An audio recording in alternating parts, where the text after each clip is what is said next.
Entonces leeremos la obra de Víctor Hugo, Los Miserables, página 327, 5. La niña enteramente sola. Como el bodegón de Thénardier se hallaba en la parte de la aldea en que está cerca de la iglesia, tenía que ir Cosette por el agua a la fuente del bosque que estaba por el lado de Chelles. Ya no miró una sola tienda de juguetes, mientras estuvo en la callejuela de Boulanger y por los alrededores de la iglesia.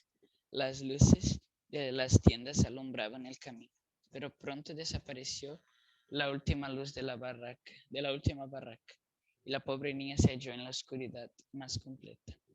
Penetró en ella, pero como se iba apoderando de su ánimo, cierta emoción al mismo tiempo que andaba agitaba todo. Al mismo tiempo que andaba, agitaba todo lo que podía el asa del cubo, y este ruido le servía de compañía.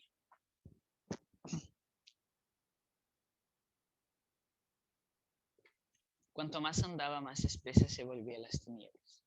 No había un alma por las calles. Sin embargo, encontró una mujer que volvió al alma que volvió a verla pasar, y que permaneció entonces inmóvil, murmurando entre sí: ¿a dónde irá esa niña? ¿Es algún duende? Después conoció a Cosette. Calle, dijo, si es la alondra.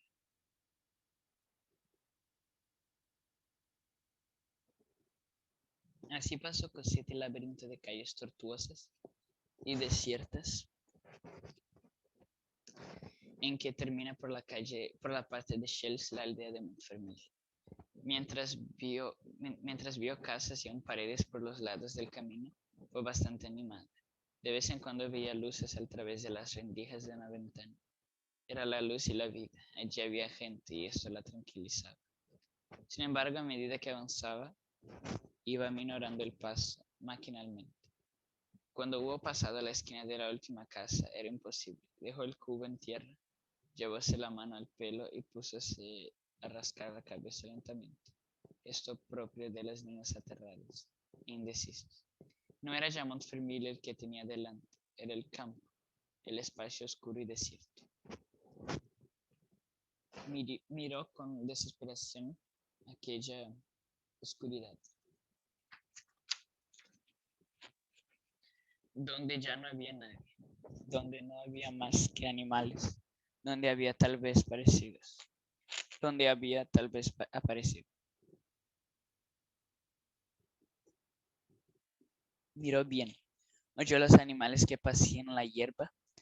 Entonces volvió a coger el cubo. Miedo le dio audacia. Bah, dijo, le diré que ya no había agua. Y se volvió resueltamente a Montfermeil. Apenas hubo andado 100 pasos cuando se detuvo y volvió a rascarse la cabeza. A la sazón era la Thénardier la que se le aparecía. La repugnante Thénardier con su boca de hiena y sus ojos echando chispas de cólera. La niña arrojó una mirada lastimera hacia adelante y hacia detrás. ¿Qué haría? ¿A dónde iría? Tenía delante el espectro de la Thénardier, detrás todos los fantasmas de la noche y de los bosques. Retrocedió ante Thénardier, volvió a tomar el camino de la fuente y echó a correr. Salió de la aldea corriendo, entró en el bosque corriendo, sin mirar ni escuchar nada. No detuvo su carrera hasta que le faltó la respiración, aunque no por eso interrumpió su marcha. Marchaba hacia adelante como desvanecida.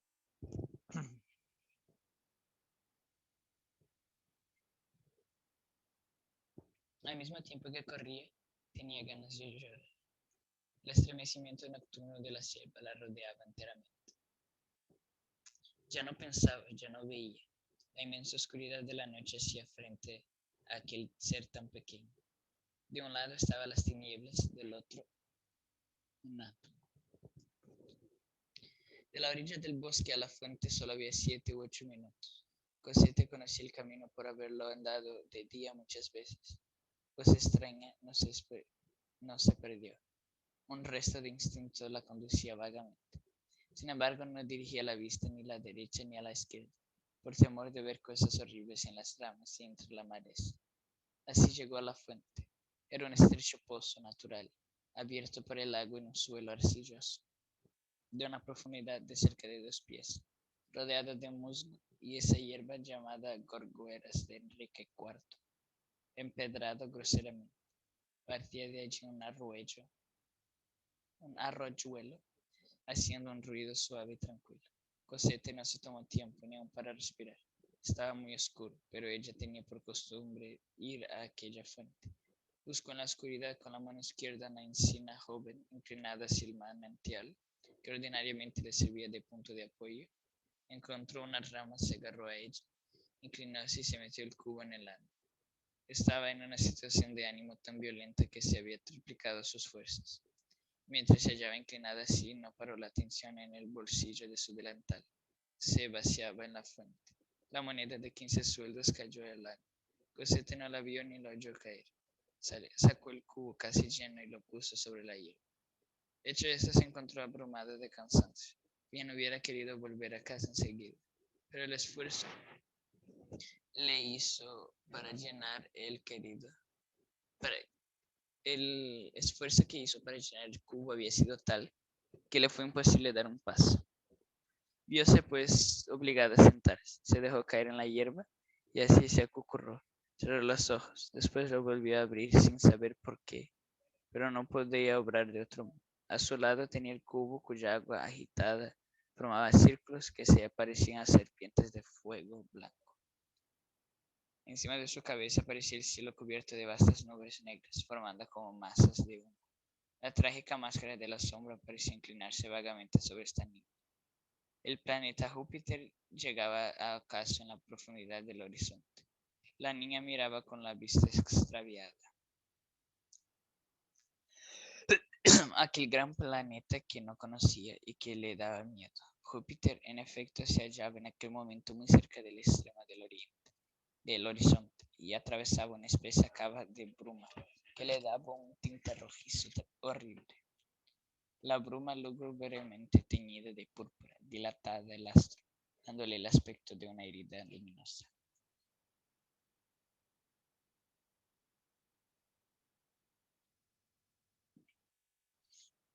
Un viento frío venía de la llanura. El bosque estaba tenebroso, sin ninguno de esos estremecimientos agradables de las hojas, sin uno siquiera de esos vagos y frescos esplendores del verano. A uno y a otro lado se levantaban grandes ramajes, entre los claros silbaba el viento, en los matorrales miserables y deformes. Perdón. ¿Dónde estaba? La hierba alta hormigueaba a impulsos del viento frío y se movía como un gran montón de culebras a impulsos del viento frío. Perdón de nuevo. Y se movía como un gran montón de culebras. Las zarzas se torcían como brazos enormes armados de garras, buscando una presa.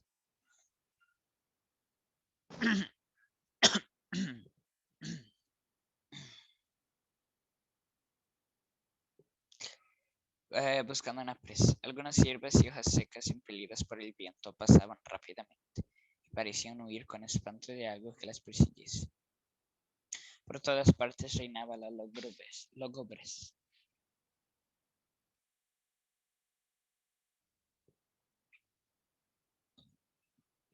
Lóbreguez. La oscuridad es vertiginosa. El hombre necesita claridad. El que se interna en las tinieblas se siente como el corazón oprimido. Cuando la mirada ve oscuro, el espíritu ve turbio. En el eclipse, en la noche, en la opacidad fuliginosa, hay ansiedad hasta para los más fuertes. Nadie anda solo de noche por las selvas en una especie de temblor. Sombras y árboles son de espesuras temibles. En la profundidad indistinta aparece una realidad quimérica. A algunos pasos de nosotros se bosqueja la inocencible, la inconcebible con una claridad espectral. Se ve flotar en el espacio en nuestro propio cerebro, algo de vago e impalpable, como los sueños de flores dormidas. En el horizonte hay actitudes feroces. Se aspiran los efluvios del gran vacío tenebroso. Se tiene miedo de... Se tiene miedo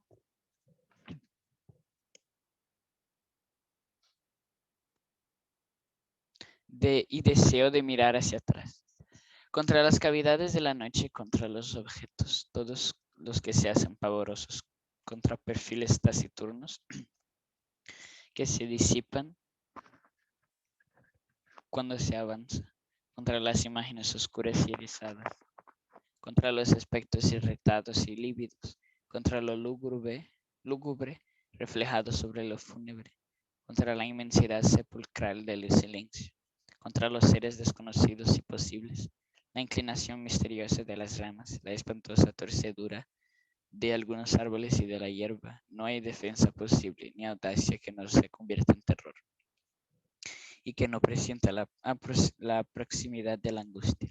Se experimenta una cosa horrible, como si el alma se amalgamase con una sombra.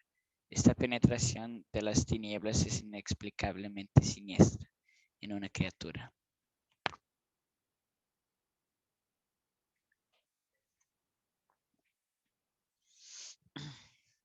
La selva es un apocalipsis y el batir de las alas de una alma niña hace un ruido de agonía bajo su bóveda monstruosa. Cosette, sin explicarse lo que le pasaba, sentía que apoderaba de ella esa enormidad oscura de la naturaleza. No era ya solo terror lo que experimentaba, era algo más terrible que el terror mismo. La pobre niña se estremecía. Faltan expresiones para decir lo que tenía de extraño. Ese estremecimiento que la helaba hasta el fondo del corazón. Perdón. Su mirada se extraviaba. Creía sentir que tal vez no podría menos de volver allí a la noche siguiente a la misma hora. Entonces, por una especie de instinto para salir de aquel singular estado que no comprendía, pero que la asustaba, se puso a contar en voz alta. 1, 2, 3, 4, hasta 10. Y cuando hubo concluido volvió a empezar. Esto le devolvió la percepción verdadera de las cosas que la rodeaban. Sintió frío en la mano, que se le había mojado al sacar el agua, y se levantó. El miedo se apoderó de ella otra vez, miedo natural e insuperable.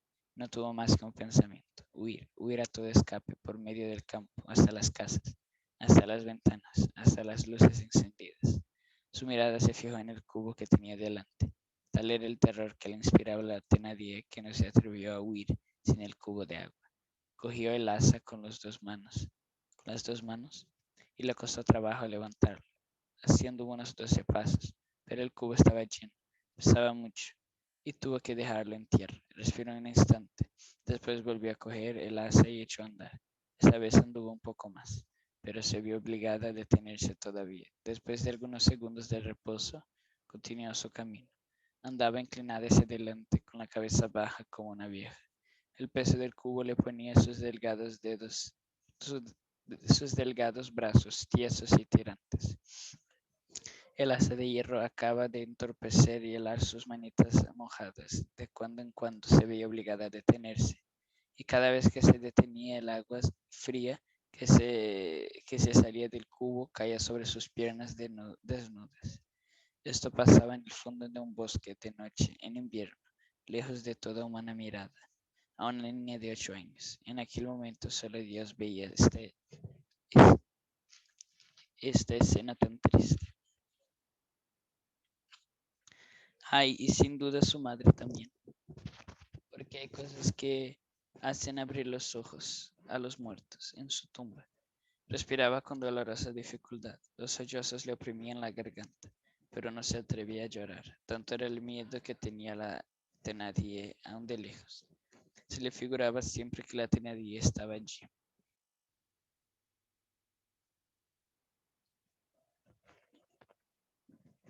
Sin embargo, no podía andar mucho camino de esta suerte, e iba con bastante lentitud. Quería acortar la duración de las paradas. Andando entre cada una el mayor tiempo posible.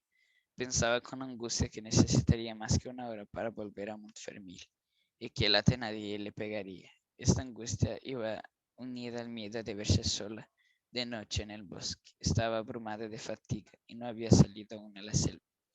Al llegar cerca de un viejo castaño que conocía, hizo una parada mayor que las otras para descansar bien. Después reunió todas sus fuerzas, volvió a coger el cubo y echó a andar valerosamente. Sin embargo, el pobre ser desesperado no pudo menos que exclamar: "Oh Dios mío, oh Dios mío".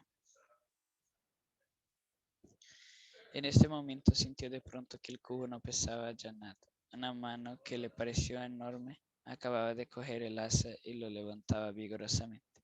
Cosette alzó la cabeza y vio una gran forma negra, derecha y alta, que caminaba a su lado en la oscuridad. Era un hombre que había llegado detrás de ella sin haber sido visto. El hombre, sin decir una palabra, iba cogido del asa del cubo que llevaba Cosette. Hay instintos para todos los accidentes de la vida. La niña no tuvo miedo. Capítulo que prueba tal vez la inteligencia de Boulatruelle.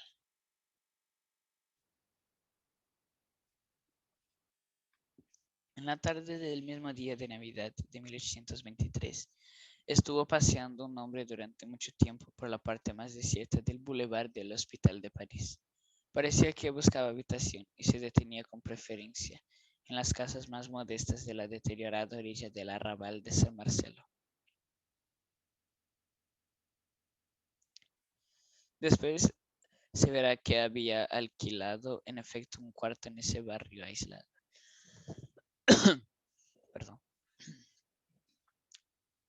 Este hombre, así en sus vestidos como en su persona, realizaba el tipo de lo que se podría llamar un mendigo de buena sociedad, es decir, la extrema miseria combinada con la extrema limpieza.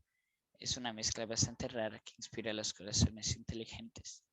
Ese doble respeto que se sienta hacia el que es muy pobre y hacia el que es muy digno.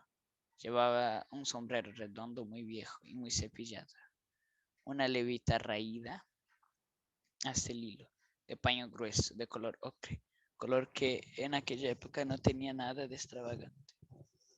Un chaleco con bolsillo de forma antigua, calzón negro vuelto gris por las rodillas, medias de lana negra y zapatos recios con hebillas de cobre. Se hubiera dicho que era un preceptor de buena casa, recién llegada de la emigración.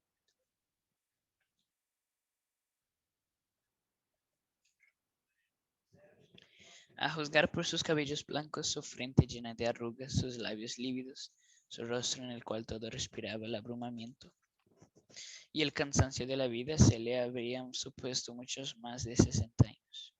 Pero en atención de su modo de andar firme aunque lento y el vigor singular que imprimía todos sus movimientos, se le habrían dado, perdón, se le habrían dado apenas 50. Las arrugas de su frente estaban bien colocadas y habrían prevenido en su favor a cualquiera que le hubiese observado con atención. Sus labios se contraían con un pliegue extraño, que parecía severo y era humilde. En el fondo de su mirada tenía una especie de lúgubre serenidad. Llevaba en la mano izquierda un paquetico envuelto en un pañuelo, y con la derecha se apoyaba en una especie de bastón cortado de un seto. Este bastón había sido labrado con algún cuidado y no tenía mal aspecto. El artífice había sacado partido de los nudos y le había formado un pomo de coral con cera encarnada. Era un palo y parecía un bastón. Poca gente pasea por el bulevar, sobre todo en el invierno, pero aquel hombre, aunque sin afectación, parecía que en vez de buscarla, huía de ella. En la época en que vamos hablando, el rey Luis XVIII iba todos los días al Choisy-le-Roi,